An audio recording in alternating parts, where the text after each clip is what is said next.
जय हिंद बच्चों, आज हम इस लेक्चर में सीखेंगे कि वृषण को शरीर के बाहर क्यों रखा गया है और इसका प्रश्न किस प्रकार से पूछा जाएगा, इसको हम पहले समझ लेते हैं। तो प्रश्न आपका पूछा जाएगा कि वृषण यानी कि टेस्टिस को वृषण कोश में बाहर क्यों रहते हैं।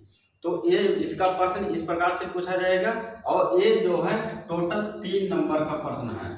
कितने नंबर का है? 3 नंबर का प्रश्न है। तो चलिए पहले थोड़ा समझ लेते हैं कि वृषण क्या होता है, वृषण कोश किसे कहते हैं। तो वृषण कोश जो होता है, जैसे आपका टेस्टिस है तो टेस्टिस 2 वृषण होते हैं और दोनों वृषण में एक एक टेस्टिस इस प्रकार से रहते हैं। तो ये बाहर का जो आपका थैली नुमा संरचना दिख रहा है, इसी को कहते हैं वृषण कोश।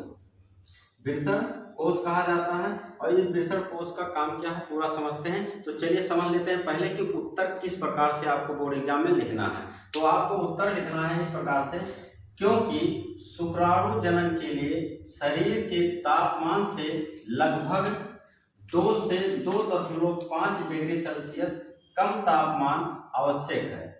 वृषण कोश यह ठंडा वातावरण देता है।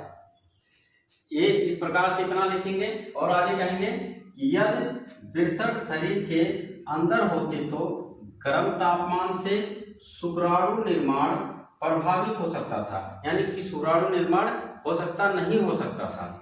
इसलिए जंतुओं में ताप नियंत्रण के लिए वृषण कोश को लटकता सिकुड़ता रहता है। इस प्रकार से आपको पूरा आंसर लिखना है।